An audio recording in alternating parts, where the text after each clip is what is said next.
I founded the Institute for Software Integrated Systems and live in the United States since 1983.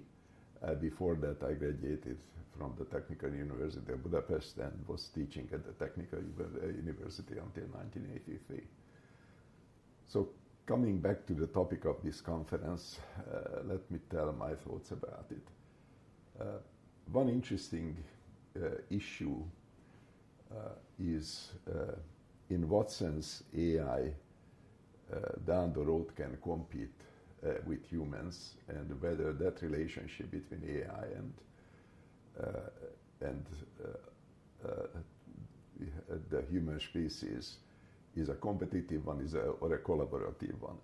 That came up relatively early in the latest AI wave around 2017, 2019 region, where particularly because of the surprise how effective the new AI was, driven basically by computing, the rapidly growing computing capabilities, people in the scientific community started being alarmed whether AI can develop spontaneously consciousness. There was a very interesting Tiger team that dealt with this at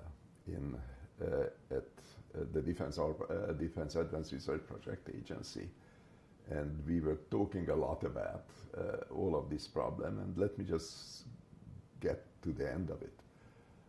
Obviously, everyone felt that consciousness means that somehow AI starts being an independent entity and gets out of the hands of humanity. The conclusion about consciousness was that, first of all, it was very hard to tell what is consciousness, and therefore how to make that decisions. But altogether, what's emerged during the conversations that consciousness and intelligence are orthogonal to each other.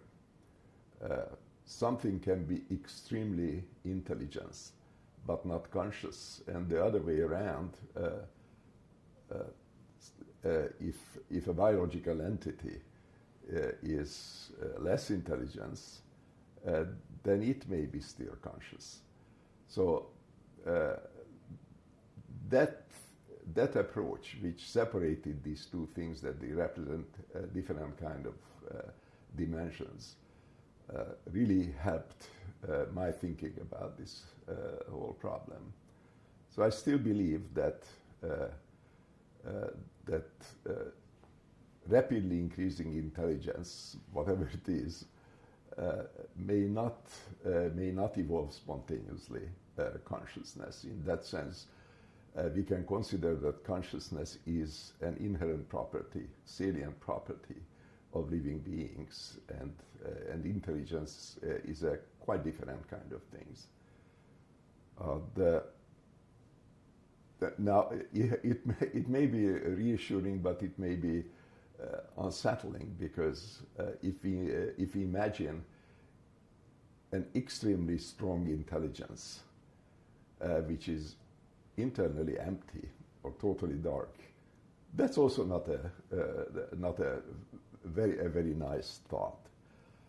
Ultimately, what comes down to that, probably intelligence will emerge and will evolve very rapidly, and whether or not the relationship with humanity will be upset by this rapidly evolving intelligence really depends on the humans. The humans will use that as a tool. Humans will decide for what purpose they want to use it. And I believe we have to be very careful not to mix up the two things. Anthropomorphizing artificial intelligence is a bad thing. It completely misunderstands the essence of it.